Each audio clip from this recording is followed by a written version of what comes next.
So the upcoming parasha, at least in Israel, is Parasha Shelach Lecha. This is the parasha of the spies. It's a parasha that's very, very dear to me because actually I am celebrating 29 years of returning to Israel, because we returned in this week's Parsha. Actually, in America, it was Baha'alotcha, and when we came to Israel, it was Shlach Lecha, and I want to share some of my experience about that. So, Parashat Shlach Lecha is the parasha of where the spies spoke badly about the land of Israel. And when I returned to the land of Israel in 1992, I believe, maybe it was 91, it was after having been away from her for 4 years, I could really identify with the complaint of the spies. Because when we first came from the more cushioned America at that time, I think things have changed these 29 years, but at that time everything was smooth and simple and cushioned is the best word I could think. Red carpeted and cushioned. And we came straight to Israel, to a poor neighborhood where American Bal Tshuva who were mainly learning Torah. And I see all these apartment buildings, children with runny noses that I didn't see in America.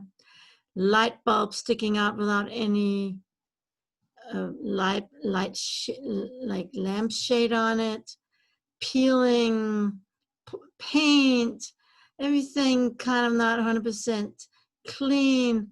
And the sun was so strong, it was like scorching me and my family.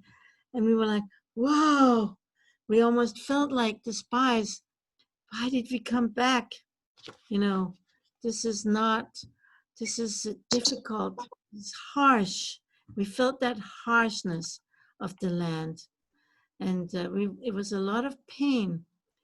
But then in the process of that first Shabbat, we came back and spent Shabbat with some people we knew.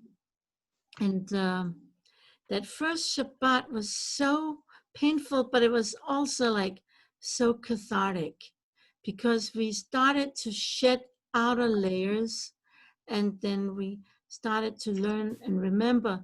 We'd only been away from the land of Israel for 4 years. Remember that the land of Israel, you have to develop inner vision to get in touch with what the land of Israel is really all about.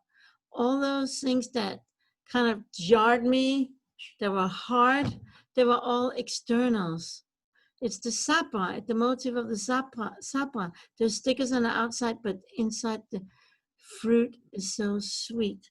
It also says in Pirkei Avot, in the beginning of each chapter, Amcha, Amech, Kulam tzadikim leolam yershu aretz. Your people, they're all tzadikim forever. They will inherit the land. And so that's the general explanation or translation. But the word leolam can also mean hidden. They shall inherit, instead of forever, leolam can mean forever, but can also mean hidden. Instead of forever, they shall inherit the land forever. It can also mean they shall inherit the hidden land. They shall inherit the hidden land. And this is what I started to realize. What a zchut to come back to the land of Israel. Don't look at the outside. It's like you have to crack the nut, crack the shell, and look at the inside, the beautiful, sweet fruit. And so this can be compared to the Jewish people that have that bill. This can be compared to the land was desolate and void. That's what it says first when Hashem created the world. And then it says, let there be light. God said, let there be light. So it's the same way when the Israelite entered the land, its hidden goodness was not yet revealed. This is why the spies said, the land through which we have gone to search is a land that eats its inhabitants. So the spies didn't understand that the land of Israel spat out all the nation who lived there beforehand because it's prepared only for the Jewish people. The land will not vomit you out when you defile it, as it has vomited out the other nations before you, says Vayikra 18:28. But only Caleb and Yeshua understood that the Jewish people have the power to reveal that inner hidden light within the land and believe in its spiritual nature. And that's why they said the land really is exceedingly good. If Hashem desires us, he will bring us into the land. That's in Parashat Shelach Lecha. And so all the blessings in the entire world, the root of all of them are in the land of Israel, even if it may not be recognized on the surface. This is what the Sfat Emet said. And this is what kept my husband and I sane. The reading and learning and studying together, the Sfat Emet. When we just came back, we came on a Friday, and that first Shabbat, we shed a lot of layers of that we had put on. It's like a woman losing weight. We, shed off all these layers that are no longer serve you. We put them on when we were in America for 4 years, and we learned to shed them. It was painful because it was hard to shed these layers, but through the help of Sfat Emet and each other, we did it, and we were able to see that beauty of the land and experiencing it and be thankful for being here and not being like, oh, let's go back to Egypt, America. So I like to do this following meditation with you. Make yourself comfortable. Take several deep breaths and relax even more. Imagine one of your favorite places in the land of Israel. It could be a sandy beach with blue frosty waves of water, or perhaps the green mountains of the Galilee. You may be drawn to the plain, empty, vast desert, or the fervent, fiery stones of the Kotel, the Western Wall, or to any other holy place or nature spot in Eretz Israel, in the land of Israel, that you really love. Now visualize your chosen place. Take it in visually with all its colors, shapes, and textures. Now hear the sounds of your favorite place. The birds singing, the people praying, the water gushing, the wind blowing, whatever it is in your place. Touch your favorite place and feel its textures. Which parts are soft, rough, dry or moist, cold or hot? Smell the fragrances of the flowers, the richness of the soil, or the freshness of the grass after the rain, or perhaps even the perspiration of the person sitting next to you. Now taste the tastes of the place, the salty or sweet waters, the fruits growing in your chosen place. Even the air has a taste. Take in your favorite place with all of your senses.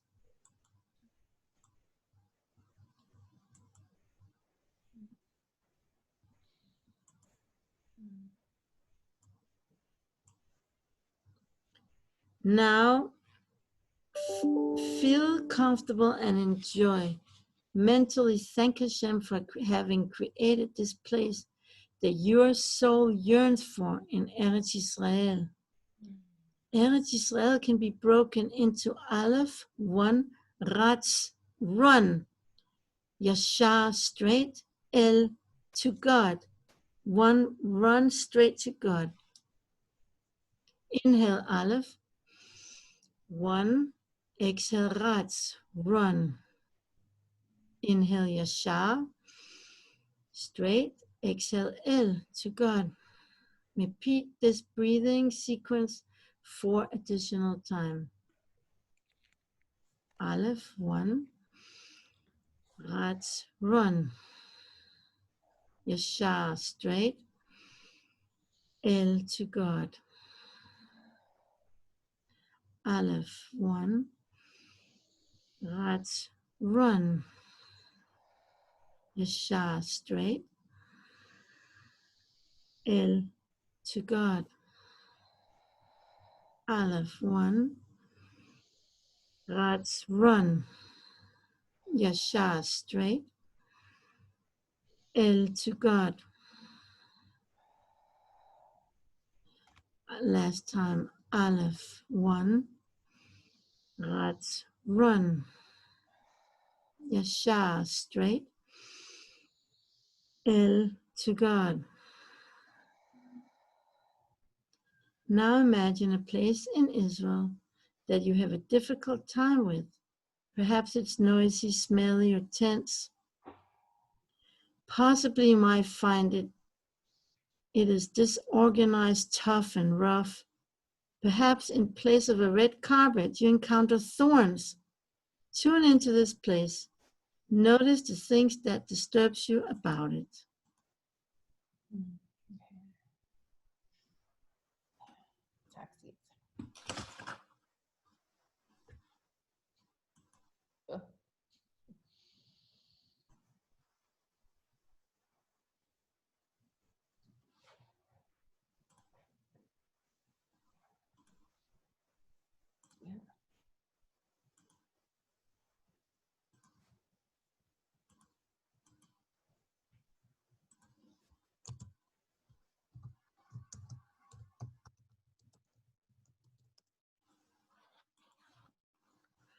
Okay. Breathe Hashem's light into the challenges you face in this place and try to get in touch with the redeeming quality of each of them. Maybe the roughness that meets you is an expression of honesty and sincere directness. When you open your inner vision, you can transform the tense to become intense. Whatever is tense can become intense.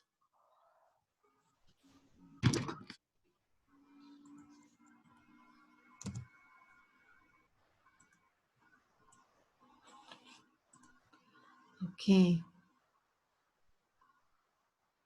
Now we're going to repeat the Eretz Yisrael breathing sequence again as you envision a place that is difficult for you to relate to the land of Israel.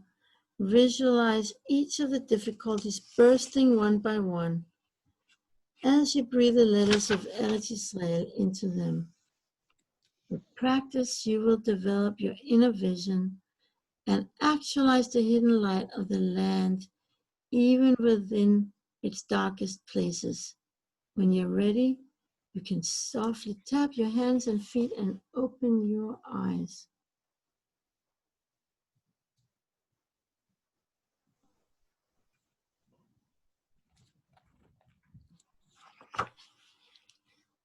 And I want to read you a poem that I wrote that first Shabbat that I was back in the land of Israel.